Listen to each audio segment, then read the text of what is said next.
আমাদের দাবি এখানের এই রাস্তা আমাদের চরবাড়িয়াতে আমরা অনেক দিন থেকে দুর্ভোগে ভুগতেছি। এখানে অনেক সরকার আসে যায়, আমাদের চিন্তা কেউই করে না।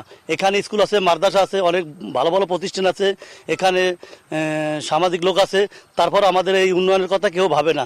অনেক এমপি আসে যায়, অনেক সরকার আসে যায়, এখানে আমাদের কথা কেউই ভাবে না।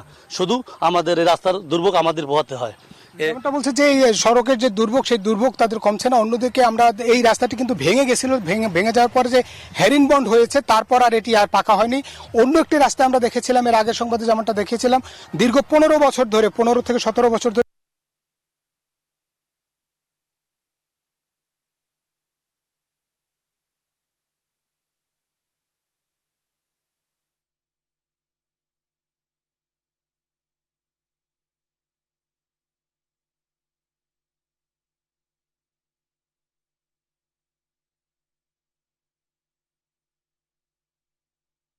একই অবস্থা খুলনা শিপইয়ার্ড সড়কে। প্রায় 13 বছর ধরে খুলনা শিপইয়ার্ড সড়কে ভোগান্তি কিন্তু আসলে চরমে পৌঁছেছে।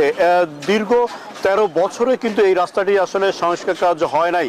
এখানে 259 কোটি টাকা বাজেটে কিন্তু এই রাস্তাটি মেরামতের উদ্যোগ নেওয়া হয়েছিল, কিন্তু গত 5 আগস্টের পরে ঠিকাদার এই সড়কে কোনো কর্মকাণ্ডে অংশ না নেওয়া এবং এখান থেকে চলে যাওয়ার কারণে কিন্তু ভোগান্তি রয়ে গেছে। আমি যদি সড়কটির চিত্র একটু দেখাতে চাই, এটি হচ্ছে খুলনা শিপইয়ার্ডের রূপসা বাস স্ট্যান্ড থেকে রূপসা ব্রিজ পর্যন্ত প্রায় 4 কিলোমিটার সড়কটিতে বিভিন্ন স্থানে কিন্তু খানাখন্দে চলাচলের অনুপযুক্ত হয়ে পড়েছে। এখানে প্রতিনিয়ত দুর্ঘটনা ঘটছে, বিভিন্ন গর্তে কিন্তু পানি জমে বিপজ্জনক অবস্থা তৈরি হচ্ছে এবং প্রতিদিনই এখানে যানবাহন যাত্রী চলাচলের জন্য যে ইজি বাইক আছে, সেই ইজি বাইক চলতে দুর্ঘটনা ঘটছে। এই পথ দিয়ে আসলে কোনো বাস বা বড় ট্রাক চলাচলের কোনো উপায় নেই। অথচ একটা সময় কিন্তু ব্যস্ততম এই সড়কটি ছিল খুলনার দক্ষিণ প্রান্ত থেকে শহরের প্রবেশ অন্যতম পথ। এই সড়কটিতে 3টি স্থানে কালভার্ট থাকা, সেটাও কিন্তু এই সড়কটি মেরামত না হওয়ার কারণে এই কালভার্ট এবং সুইচ গেট নির্মাণের কাজও কিন্তু পিছিয়ে পড়েছে। ফলে বিস্তীর্ণ এলাকা জুড়ে কিন্তু আসলে জলবদ্ধতার সৃষ্টি হচ্ছে।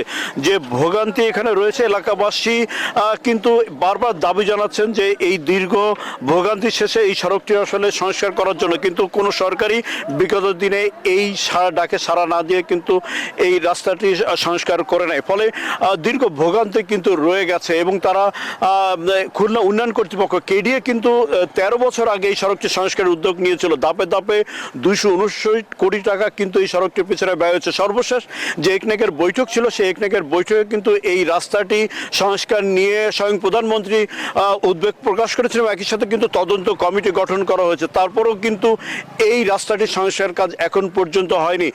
বৃষ্টি হলেই কিন্তু এখানে ভোগান্তির চরমে পৌঁছে এবং এই পথ দিয়ে যারা যাতায়াত করেন, স্কুল কলেজ গামী ছাত্রছাত্রী, শহরের বিভিন্ন প্রান্ত থেকে প্রবেশের যে পথটি আছে, অর্থাৎ শহরের বাইরে থেকে যারা এই শহরে প্রবেশ করছেন এবং বিভিন্ন যে সরকারি বেসরকারি প্রতিষ্ঠান আছেন, সবাই কিন্তু এখানে যাতায়াত করতে দীর্ঘ ভোগান্তির মধ্যে পড়ছেন।